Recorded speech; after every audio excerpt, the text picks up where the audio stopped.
1979. Wizard, this is not a singing and dancing channel. They want to see the car.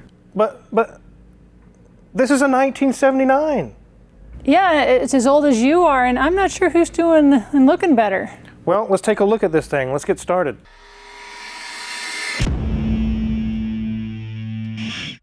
Yes, this 1979 Mercedes was made the year I was born, in 1979.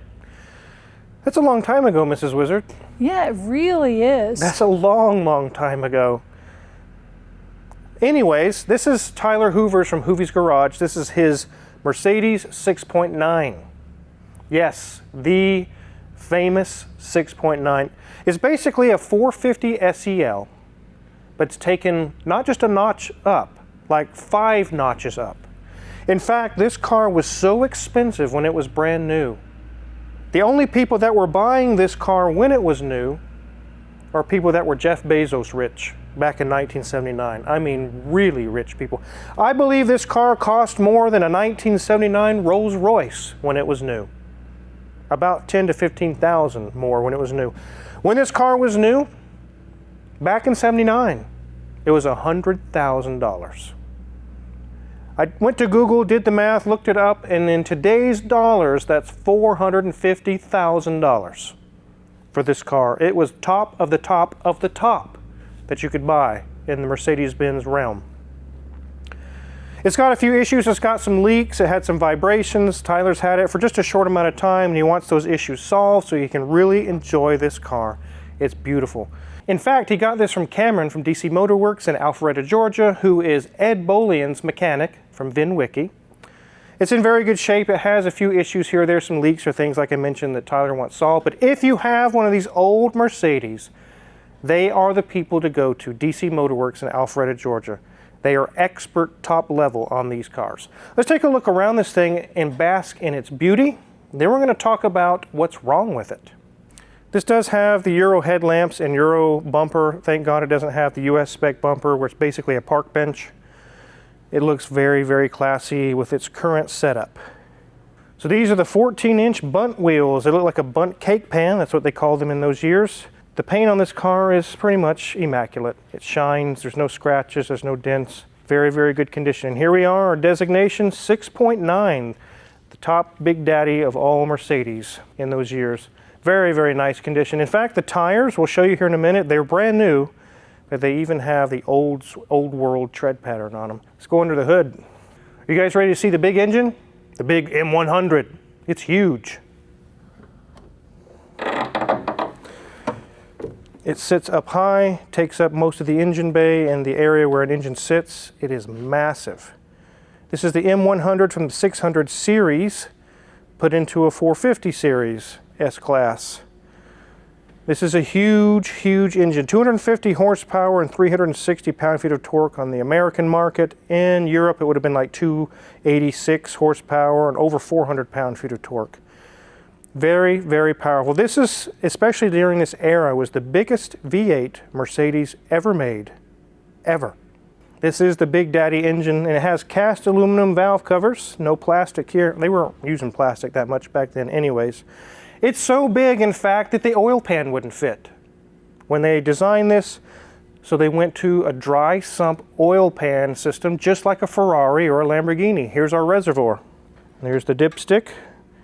We check the oil and change the oil just like it's a modern Ferrari. One thing that scares me about this vehicle, which the AC and the heat currently work fine, but if they ever break, you're so screwed. Take a look at this climate control module. It has, what, 20 or 30 vacuum lines. Can you imagine if those cracked or broke or that little black box died? Very, very difficult to find parts for that. A lot of parts on here are 450 series parts. You can find a lot of parts, but Cameron from DC Motor Works did tell me as far as the powertrain and a lot of things they had to do to make this fit. With that alone, he said there are a lot of unobtainium parts. There are none. There are none. He told me that up front. I was asking him some questions, and he said, Wizard, you need to get ready, because if you find some things wrong with this engine, be advised. There are no parts. There are none. Luckily, we were able to fix a few things, which I'll show you here in a minute. Before we get this thing up in the air, we'll let Mrs. show you guys the really cool interior. So here we are, ladies and gents, and something is telling me not to start this. Thanks, Danielson. I would not have wanted to do that anyway, because I really don't start many cars. But we're missing a little bit of something here. Wizard. I got you. Here you go. Oh, thanks, Wizard. There we go. There we can see that gauge cluster, and it's reading 103,870 miles. And loving that gauge cluster. They used that cluster and that design for a long time in Mercedes. One thing that we do claim on Wizard's channel is that we show you things that you have never seen before in any other car video, and that would be behind the gauge cluster in this Mercedes 6.9. So there you go. Isn't it beautiful? Okay, well, moving on up. The dash, look at that. It's not cracked. How many of you have been in a Mercedes that has had a cracked dash with the foam spilling out? Ew. We move down, loving that wood. The wood is in great shape. The lacquer is in pristine condition. Love the HVAC controls, and this very simplistic, but it's got the standard dial that we're used to seeing in the older Mercedes where it just spins and you can adjust the climate that way. I do like our air conditioning off and on switch, and this is some serious buttons. You only get a few choices here, but there you go. That is not the original stereo system. No, that is a pile system. But I'm not sure what Hoovie's going to do with it. If he'll keep it, if he'll change it, but it's probably a little bit nicer than probably the AM/FM radio that this initially came with. So we get down below. Here is a very serious ashtray. It is very stiff, but it is work and it holds and closes nicely.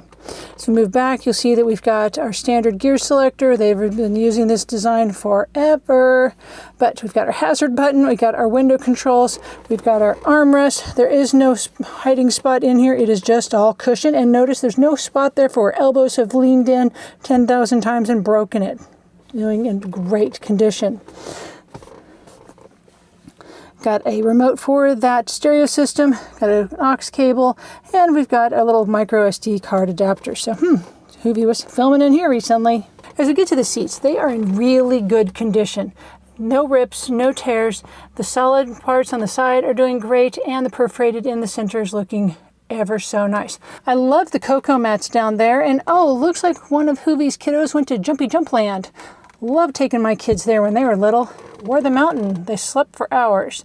So, door card, looking good. Nothing broken. Handles looking really nice. Back seat, look at this back seat. This is a very regal back seat. Look how wide those seats are. Imagine how soft they would be with that horsehair beneath. It's really a luxurious design. And those headrests, those aren't little bitty guys. Those are massive. One thing that I did notice in that when Hoovie did drop this off is, it looks like a bird took a Taco Tuesday moment there on his outside. So, yeah, not looking so good over there. But everything in here is in great shape. Okay, I can't even get far enough away from this with the seat the way it is at the moment because this is a massive steering wheel, just massive. Love the design, but I love the Mercedes logo here in the center. The only button it is the horn. Nothing else is here because it's 1979. They didn't have buttons on steering wheels. You drove the car. That was it. If you want to change the radio, you went over there and you pushed a button. That was it. So let's get this up in the air and see what it looks like on the underneath. One thing that can make this unreliable as well, you guys all know about Citroens and their finicky suspensions, and they're overly complex and cost tens of thousands to go through the entire suspension system. Most of the Mercedes of this era just had standard shocks or maybe some load leveling in the back, but not the 6.9. When you paid $450,000 for this car, you got full all four wheels Citroen suspension. Yes, it has balls. Take a look. Here's one ball. Accumulator sphere. There's our Citroen shock or strut, whatever you want to call it, with all the high pressure lines and things going to it. We go to the other side. Some things are disconnected right here. Danielson's currently working on them, but here's our suspension strut here. We have white powder sprayed on here to check for leaks, and we found them. This little pump right here, it looks like a tiny power steering pump, is actually a North American market only transmission auxiliary cooler pump. So if you follow these pipes back, it goes to the transmission pan. All it does is circulate fluid to the cooler and back to the transmission. If you bought a European market 6.9, you didn't get one of those. But when they sold it to North America, they thought it might get a little hotter, especially in the Southwest. We might want to cool the transmission. Really, they're not even needed, but this thing was leaking really bad. We've already fixed it, and I'll show you how we fix it. It's really kind of funny. But this looks like a normal oil pan. It's actually dry sump, and you can see our big hoses here, which were our leak. They leak all the way down the oil pan. You can see it's currently leaking from up here. And they go all the way to our reservoir, which is up in right here. This is our oil reservoir, just like race cars. Big, huge hoses. That oil filter is massive. I think it holds a quart by itself, just the oil filter. It's a little cartridge filter. That's already been done. Danielson's working his way through this car. And also, by the way, this has had all the suspension gone through before Hoovie bought it, so you don't need to worry about the Citroen suspension. Luckily, that's all in good shape. You see this massive cross member here to hold all this beefiness of massive engine. And then here's our transmission. Nothing's leaking from there. We got very lucky there. Before we get too far back, we can check these brakes. They're like 90% remaining, brand new struts. Don't have to worry about that. It doesn't have sway bars because it has this suspension system on it that levels itself. So as you're going around a corner and if it starts leaning, this suspension system will automatically level you back out. So you don't even need a sway bar at all. We go to the other side. 90% pads, brand new struts, nothing loose there. Here we have our catalytic converter. Don't get close to that stuff. That's asbestos. Actually, it probably is. I don't know. I don't want to touch that. Exhaust is all intact, dual exhaust all the way back to that muffler. We do see here, and just like what goes out on every vintage Mercedes, the flex discs, Danielson's already taken care of that. It's got brand new flex discs, brand new carrier support, brand new bearing, and it looks like someone has put a new drive shaft in the past. It probably went out or something went wrong. You can see up in here, brand new carrier support and new bearing, all replaced. And just like on most German cars, motor mounts are a common failure item. And it's no exception here. These are pretty flat, which is also causing some of the vibration when he's under acceleration. Oh, Wizard, we've been in Kansas too long. That looks like baling wire. I think it is baling wire. It's supposed to be a rubber donut. We'll put a new one on before it leaves to kind of help hold this up. No rust on the floor pans. It's got a nice heavy coating, like a rubberized coating from a long time ago. It's all in good shape. Again, we can see another new flex disc, brand new. That'll solve his vibration problems. As we come back to the back, we still have duals going all the way out the back.